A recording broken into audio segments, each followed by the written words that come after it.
If there's one thing we've learned about business and life, it's that people are the X factor. They constantly surprise us, both in amazing ways and not so much. We're Ben and Syya, and welcome to the Gnaw on This Business Bytes podcast. This show is all about real life things we all deal with every day, how they relate to business, and how to make some sense out of our daily chaos. Welcome to the show.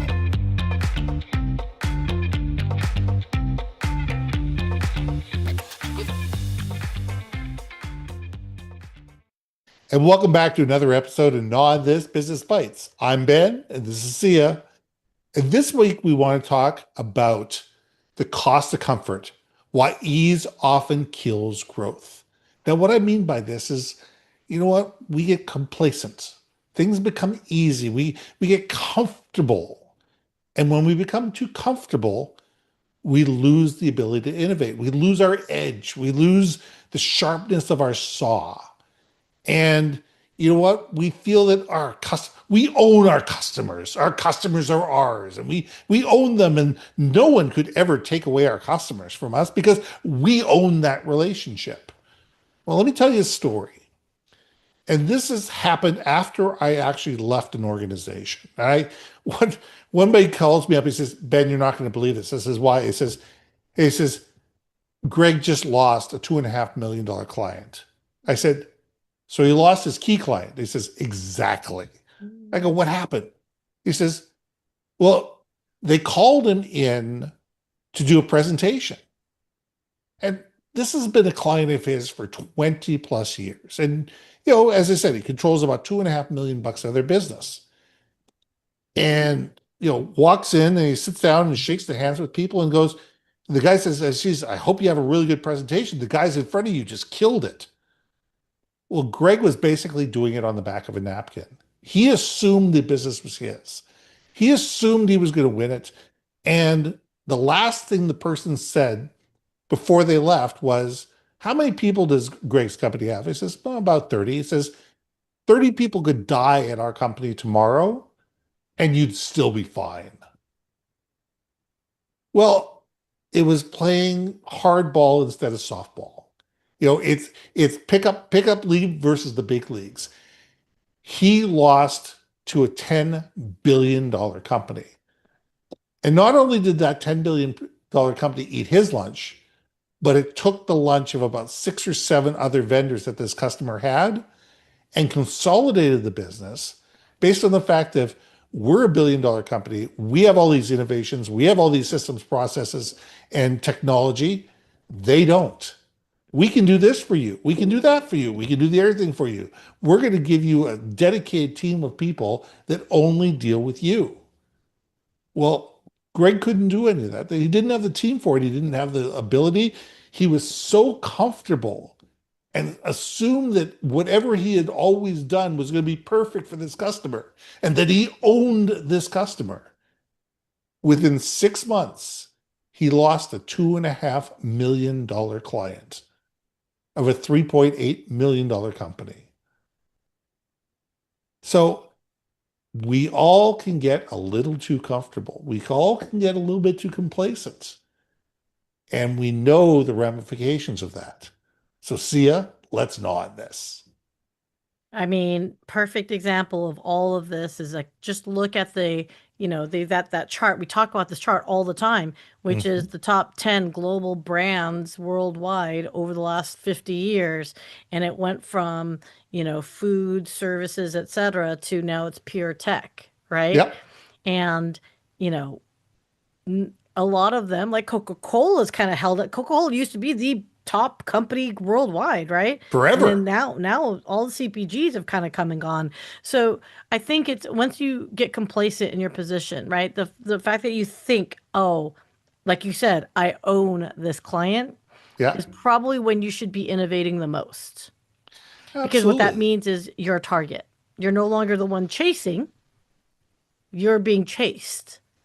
And we see this in tech companies countless of times. So I mean, that story makes me wince in pain a little bit because as a sales rep, you take advantage, like personal wise, you take advantage of the people that you think you can, lean back and be comfortable with. It's why so many personal relationships fail is because you stop trying. And you stop caring. You stop listening. You stop being curious. And you start making assumptions for each other. And man, you literally just had this conversation with my partner of like, what was it? We were talking about like the it's that blush of honeymoon phase where Hmm. everyone's talking to each other and kumbaya, everything's great. You can't do anything wrong. I can't do anything wrong. We're not going to do anything wrong. Kumbaya, kumbaya, right? And then as time goes on, now that I've been with my partner for many cycles, is like I said to him, one of the reasons why I enjoy our relationship so much is that we're constantly curious. We're still curious about each other, or at least we'll find a topic. If it's not curious about each other, because man, I mean, we talk a lot, Yeah. but we're both open to being curious about topics that the other person might be curious in, for example, right? So I may not be a finance person, like my eyes will gloss over, but he'll put it in a way with like, hey, there's a reason why you care about this situation that's Hmm. happening, economically, globally, whatever, right? The cost of disk, memory, whatever it might be, there's a reason behind it, right? Um, so yeah, I love that you were talking about this because do we ever, okay, knowing that we lose things along the way because of comfort, is there ever a time we can relax a little bit? Because you don't always need to be on full attention and full alert. I No. think I think we should clarify that because I feel like it's a little stressing for some people to be like, wait a minute, like I don't want to always be asking my partner questions all the time. Can Hmm. we in a business situation, when is a good time where we have developed a relationship, trust, etc., where we can maybe not be on, fifth gear acceleration all the time? When can we downshift? I think what we need to be is we need to have an ear open and an eye open. And we need to be not reactive, but proactive in terms of sitting there going, okay, let's take a look at the market. Is the market doing the same thing? Okay. But wait a second, there's that way out in the distance. I don't need to pay attention to it exactly, but I need to learn a little bit more about it. And it's not about constantly changing, it's not constantly innovating, constantly iterating, because that also makes customers exhaustive. Customers are always exhausting if they're always having to look at something new. Sometimes they just want to sit there and say, fine, this has been working for us for the last 5 years. Can we just continue to do this? Like, I don't need that extra Bell or widget whistle, attached, a yeah. bell or whistle attached to it. This is working for us. Like, quit moving the keystrokes because the old keystrokes were working just fine. Thank you very much.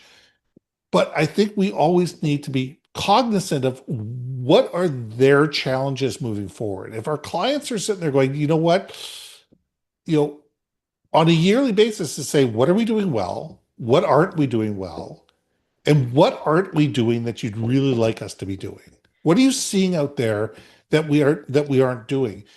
And it's keeping that conversation open and alive. It doesn't mean that you're going to move on every single one of those innovations, but it's being cognizant of saying, you know what, that's not in our wheelhouse. Let me see if I can bring on a partner that does that type of thing, and I can bring somebody on board that does that. And would that be oh yeah, that'd be great. I really love that. Great. That way you're not having to innovate. You're not having to do that. You're finding a partner that's their jam. That's their wheelhouse, and you're bringing them to the table. So it's not always you that needs to innovate.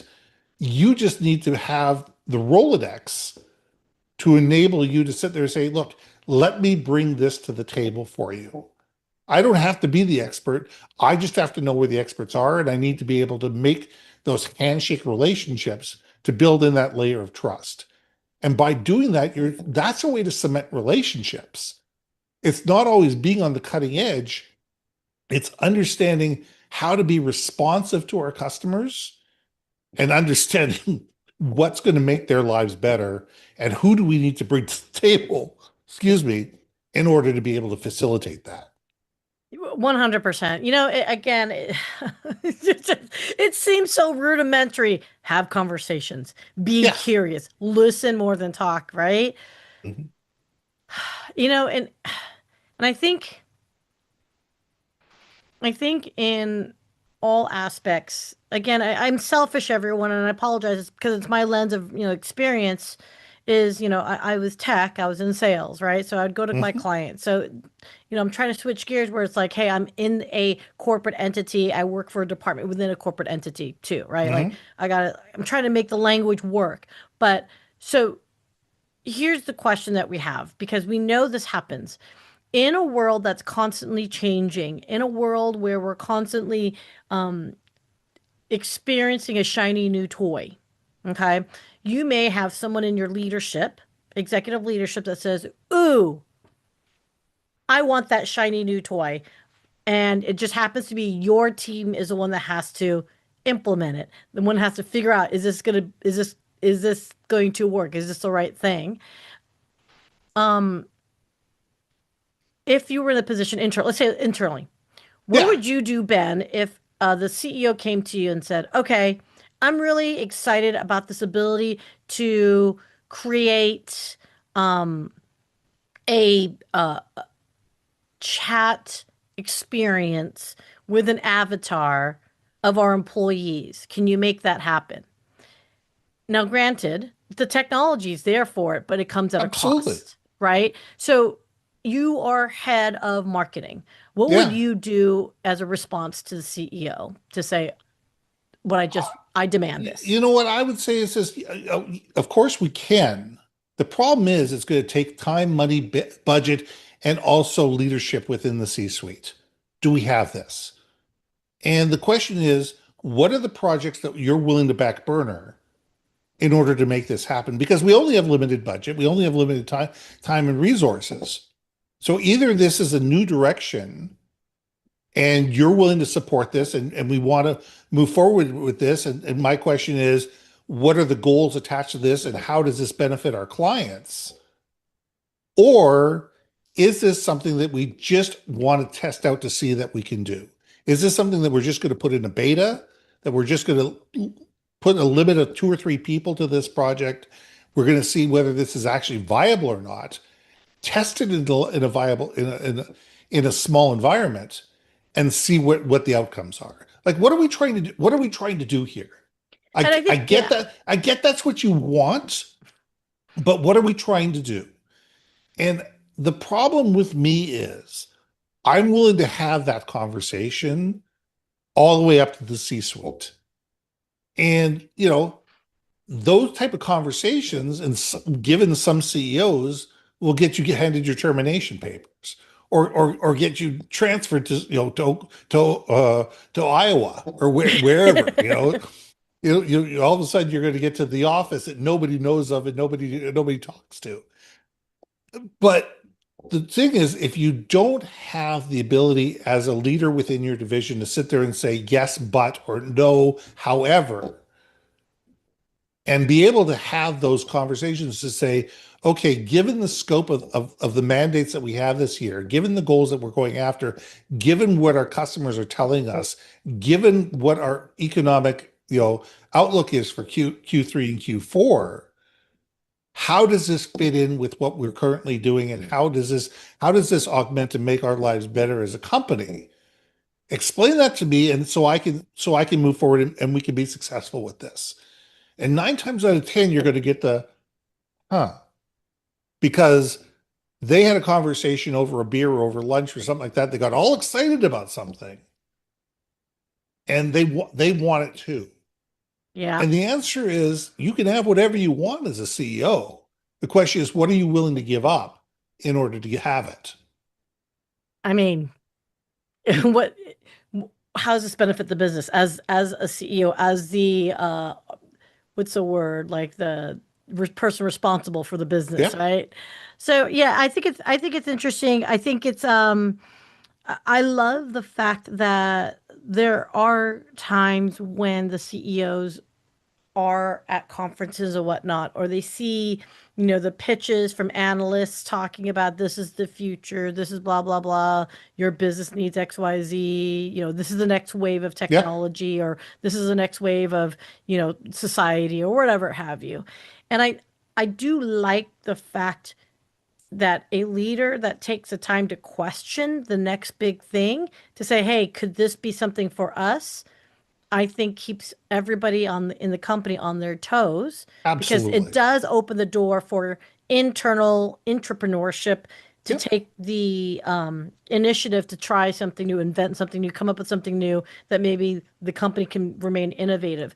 I think that is one of the reasons why I love this conversation and topic, Ben, is because, I cannot help but think, mentioning Kodak, and I'm sorry, Kodak, but they were the top cat's meow for photography forever, Forever.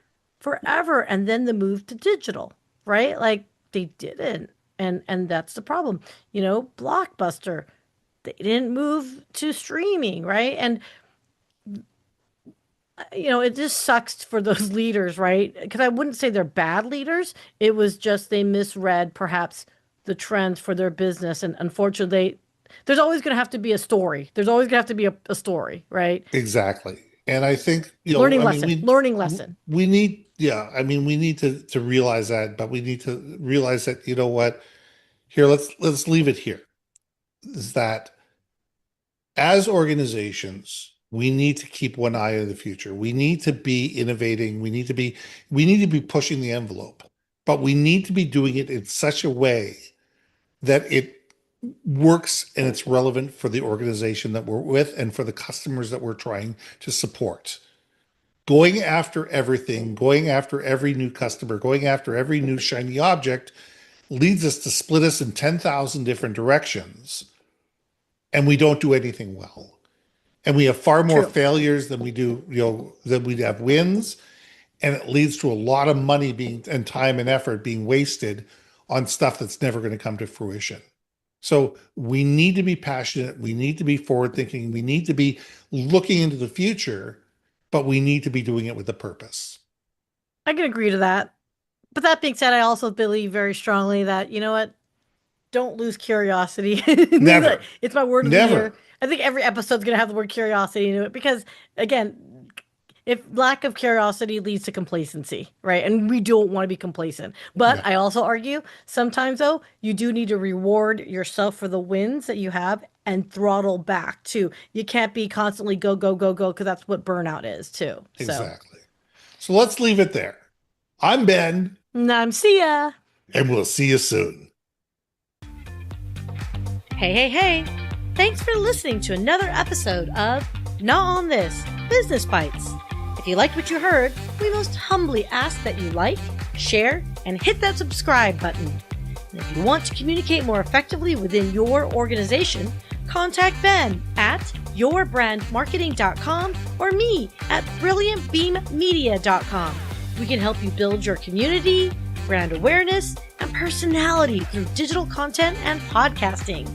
We cannot wait to hear from you.